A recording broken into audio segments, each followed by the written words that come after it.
នៅលើកោះមួយដ៏កណ្ដៅកណ្ដែងមាននាងមច្ឆាមួយឈ្មោះថាជីមី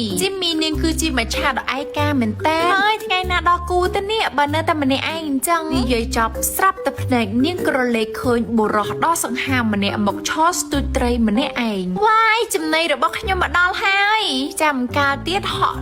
ប្រងពេលដែលជីមីហែលចិត្តទៅដល់វ៉ាវសមុទ្រនេះពិតជាមានត្រីធំមែនអូយត្រីស៊ីសន្ទូចហើយធ្ងន់ណាស់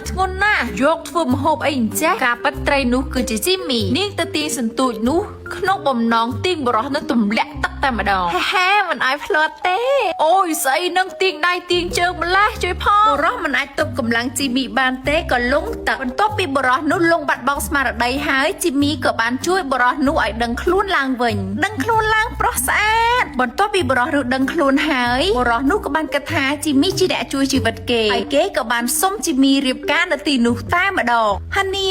អរគុណដែលបានជួយជីវិតរបស់បងឥឡូវនេះអូនចង់ធ្វើអីបងតាមចិត្តអូនទាំងអស់អូនចង់ទៅដើរលេងទីក្រុងគ្រាន់តែលើជីមីនិយាយភ្លាមបរោះម្នាក់នោះក៏បាននាំជីមីទៅដើរលេងនៅទីក្រុងដែលខ្លួនរស់នៅបាននាំជីមីទៅញ៉ាំអាហារដ៏ឈ្ងុយឆ្ងាញ់នោះគឺជាហាងគ្រឹះសមុទ្រ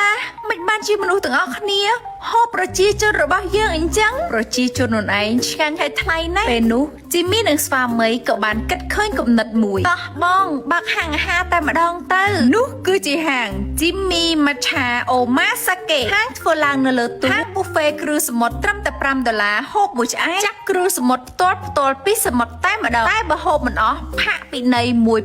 $1000ហាងនោះវាមានចំណុចពិសេសត្រង់ថាជីមីនឹងចុះទៅលបួងសត្វសមុទ្រទាំងឡាយដើម្បីឲ្យភ្ញៀវចាប់ភ្លាមអោអ្នកអើយអ្នកទៅទីនោះទៅណាមានទាំងចំណីនិងអាហារឆ្ងាញ់នៅពេលដែលសត្វសមុទ្រទៅដល់ភ្ញៀវហក់ទឹកចាក់ប្រងតែម្ដងវ៉ាវសុទ្ធតែគ្រោះសមុទ្រស្រស់តែម្ដងហើយនេះខ្ញុំចាប់បានក្តាមខ្ញុំចាប់បាន oyster អូយហាងជីមីម៉ាឆាអូម៉ាសាកេនេះពិតជាអស្ចារ្យខ្លាំងណាស់ខ្ញុំឲ្យ feedback 10 លើ 10ហាងស្រីចុះទៅលបួងសត្វសមុទ្រហាងប្រុសក៏កំពុងតែលេងភ្លើងធ្វើម្ហូបយ៉ាងឈ្ងុយឆ្ងាញ់តែម្ដងខ្ញុំមិនដែលឃើញហាងអ្វីសាច់សមុទ្រស្រស់យ៉ាងនឹងទេគឺជាក្តាមអាឡាស្កាដែលខ្ញុំចាប់ខ្លួនឯង200គីឡូហើយអស់ម្នាក់តែ$5ទៀតហូបទៅអូនេះឆ្ងាញ់ជាងហាងអូម៉ាសាកេណាទាំងអស់នៅលើពិភពលោកវ៉ាវAmazing ពេលយប់ឡើងជីមីនិងគ្រួសារតែងទៅរាប់លុយអូយលុយយើងច្រើនណាស់បងលក់ដាច់មធ្យមងុំភ្ញៀវញ៉ាំអត់អស់ផាកបានម្នាក់1000បងអើយតែ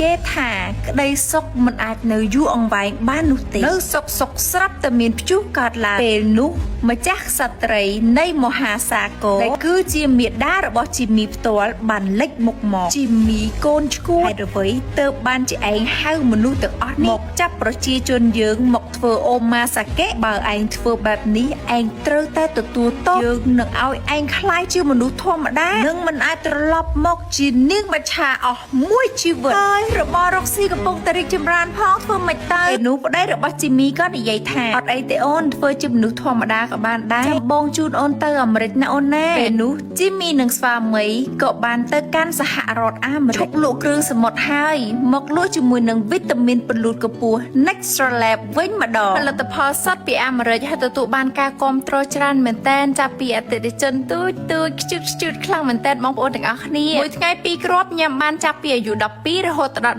18ឆ្នាំណាអត់មានសារធាតុដែលធ្វើឲ្យរីកទទឹងទេគឺជាវីតាមីនដែលប៉ូវឆ្អឹងនិងជួយឲ្យឆ្អឹងលូតលាស់វែងព្រោះនាងខ្ញុំពិតជាចង់ឃើញកូនខ្មែររបស់យើងមានកម្ពស់ខ្ពស់ស្រឡូនមិនឲ្យចាញ់សះណាទេនៅលើពិភពលោកមួយនេះចឹងហើយទៅបានគិតគូររឿងកម្ពស់ត្រូវគិតតាំងពីក្មេងទៅវីតាមីននេះញ៉ាំបានទាំងក្មេងប្រុសនិងក្មេងស្រីអាយុ12ដល់18ឆ្នាំណាមិនត្រឹមតែជាវីតាមីនទេតែគឺជាក្តីសង្ឃឹមឲ្យក្មេងៗទាំងអស់គ្នាមានឱកាសបានលូតកម្ពស់ដោយមានសុវត្ថិភាពនិងត្រឹមត្រូវតាមស្តង់ដារពីព្រោះអីយើងអាចចូល website ផ្លូវការរបស់អាមេរិកបានណានេះនៅ Amazon ណានៅអាមេរិកចាបងប្អូនទាំងអស់គ្នាអាច search មើលបានតាមនេះចា Nextra Lab គឺចេញមកឃើញជាមួយនឹងផលិតផលរបស់យើងនៅក្នុង Amazon តែម្ដង website eBay ក៏ដូចគ្នាដែរបងប្អូនអាច search មកវាយតែពាក្យថា Nextra Labs បងប្អូននឹងបានឃើញជាមួយនឹងផលិតផលរបស់យើងតែម្ដងនិង TikTok Shop មួយទៀតណាអញ្ចឹងសម្រាប់អ្នកដែលគាត់ចង់បាននៅអាមេរិកគាត់អាច search តាម website បានសម្រាប់អ្នកដែលគាត់ចង់បាននៅកម្ពុជា